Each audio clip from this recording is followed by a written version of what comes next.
Party के प्रति पूरी तरह से लंबे समय से समर्पित श्री अभय कुशवाहा जी, जिला के इस कार्यक्रम के हमारे प्रभारी श्री शंकर चौधरी जी, मगध प्रमंडल के हमारे प्रभारी सम्मानित विद्यानंद विकल जी, से पार्टी के सम्मानित नेता कौशल किशोर जी, हम लोगों के बड़े भाई और पूर्व विधायक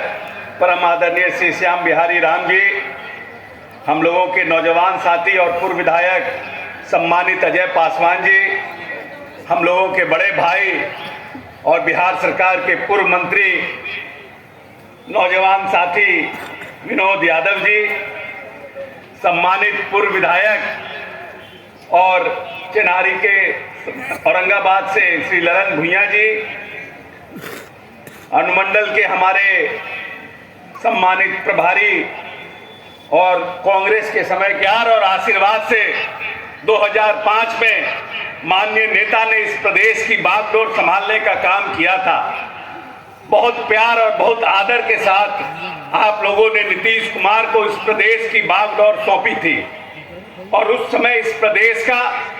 बजट मात्र 32,000 करोड़ रुपया हुआ करता था और इन 17 वर्षों के कार्यकाल में माननीय नेता ने अपनी सूझबूझ से, अपने कार्यकलाप से इस प्रदेश की बजट को, जो अभी 2-3 दिन पहले माननीय नेता के नेतृत्व में जो सरकार है उसके वित्त मंत्री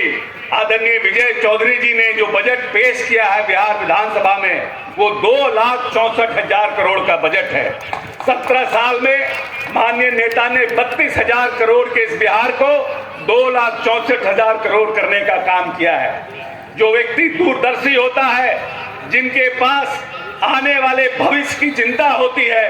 वो इस प्रदेश के लिए बजट का प्रावधान करता है, योजनाओं का निर्माण करता है और उसको धरातल पर उतारने का काम करता है। और हमारे नेता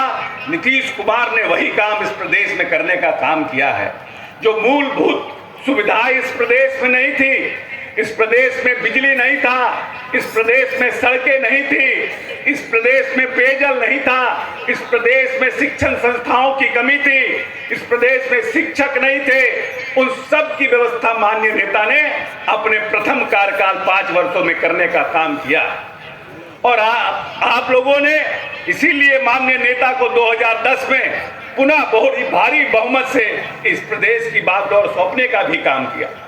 हम आपसे ये कहने के लिए आए हैं कि बड़ी बड़ी पॉलिटिकल पार्टियां हैं और बड़े बड़े राजनीतिक दल इस देश में और प्रदेश में हैं, जो दलितों की दम तो भरती है लेकिन दलितों के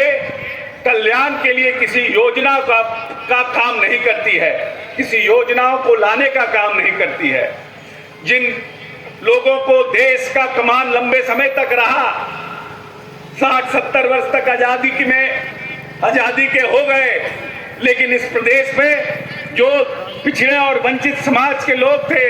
अनुसूचित जाति जनजाति के लोग थे, जो पिछड़े अति पिछड़े के लोग थे, जो अल्पसंख्यक समाज का लोग था, जिसकी आबादी इस प्रदेश में 70-80% के लगभग है, वो मुख्य धारा से जुड़ नहीं पाई थी। माननीय नेता ने 2005 में जब इस प्रदेश की बागडोर संभाली तो उस समय यहाँ पर इस प्रदेश में कल्याण विभाग कार्य करता था, जो अनुसूचित जाति जनजाति के लोगों के कल्याण का काम करता था। उसका बजट 2005 में और 6 में मात्र 40.48 करोड़ रुपया था और आज माननीय मुख्यमंत्री के नेतृत्व में जो बजट पेश किया गया है, वो बजट 2,215 करोड़ रुपया का सिर्फ अनुसूचित जाति जनजाति के लोगों के लिए है। यह इस बात को प्रमाणित करता है कि 400 गुना बजट इन 17 वर्षों में माननीय नेता ने इस प्रदेश की बड़ी आबादी, जो लंबे समय तक हाशिए पे पड़ी हुई थी, उनको शिक्षित करने के लिए, उनको आर्थिक रूप से सबल करने के लिए माननीय नेता ने बनाने का काम किया। इसीलिए हम आप लोगों के बीच में आकर इन बातों को कहते हैं कि बहुत सी राजनीतिक पार्टियां बड़ी बड़ी बात तो करती है, लेकिन अनुसूचित जाति और जनजाति के आरक्षण को खत्म करने की साजिश कर रही है। ऐसे लोगों से सावधान रहने की जरूरत है। जो लोग सत्ता पर काबिज है भारत सरकार में, उन्होंने सरकारी नौकरियों को कम करने का प्रयास शुरू कर दिया है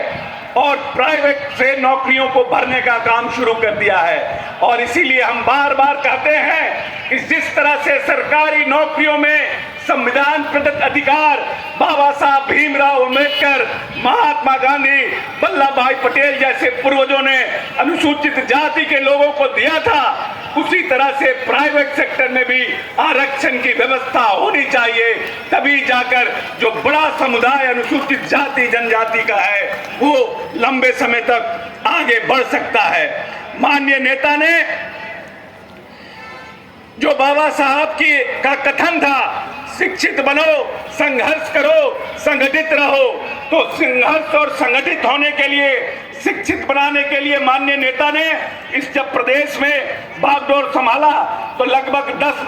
10.5% लोग स्कूल के बाहर थे। उन्होंने पूरे प्रदेश में सर्वे कराया कि ये कौन लोग हैं जो प्रदेश में स्कूल के बाहर हैं, तो पता चला कि जो महादलित, दलित के लोग, अति पिछड़ों के लोग और अल्पसंख्यक के लोग, स्कूल के बच्चे जो हैं वो स्कूल के बाहर हैं। माननीय नेता ने इस प्रदेश में तालमी मरकज और टोला सेवकों का निर्माण करके उन बच्चों को स्कूल लाने का काम किया। और आपको जान के प्रसन्नता होगी कि मात्र 10.5%, 1% से भी कम बच्चे अब स्कूल के बाहर आ गए हैं जो इस समाज से आते हैं, जिसके पास सोच होती है, जो आगे प्रदेश को ले जाना चाहते हैं, उनके पास दूरदर्शिता होती है। माननीय नेता ने पूरे देश में बिहार पहला राज्य है जहां आईएएस और आईपीएस और बीपीएससी की जो परीक्षाएं होती है, जो बच्चे हमारे अनुसूचित जाति जनजाति के पीटी कंप्लीट कर जाते हैं, उनके लिए भी माननीय नेता ने योजना लाने का काम किया और उनको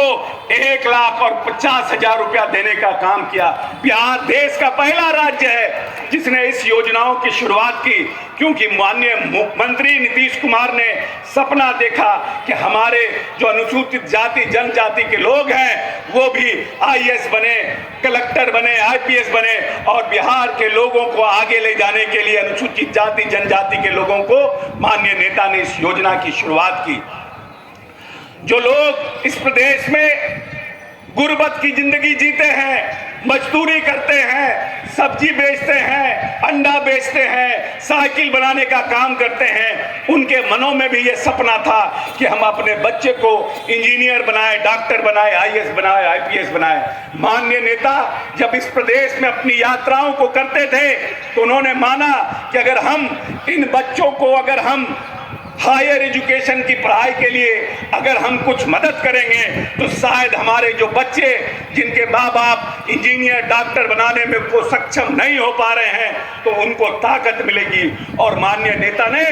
2015 के बाद जब सरकार पावर में आई तो उन्होंने 7 निश्चय 1 के अंदर स्टूडेंट क्रेडिट कार्ड योजना की शुरुआत की। और जो लोग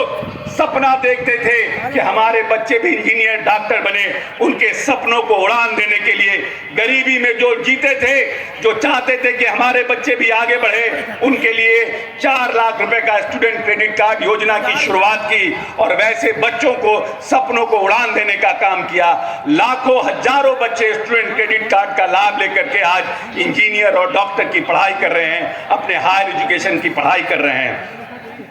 माननीय नेता ने बाबा साहब भीमराव अंबेडकर के सपना, जिसमें बाबा साहब ने कहा है शिक्षित बनो, उस शिक्षित बनने के लिए न सिर्फ प्रारंभिक विद्यालयों में बच्चों को लाया, बल्कि जो हमारे बच्चे मैट्रिक में पढ़ते थे उनको आवासीय विद्यालय को भी बनाने का काम किया। पहले प्रदेश में 200 बेड का आवासीय विद्यालय हुआ करता था, अब उसको 720 का आवासीय विद्यालय बनाने का काम किया। पहले 22,000 बच्चे हमारे पढ़ते थे, अब 57,000 बच्चे हमारे रेजिडेंशियल स्कूल में पढ़ते हैं और माननीय नेता उनको खाद्यान्न देने का भी काम कर रहे हैं।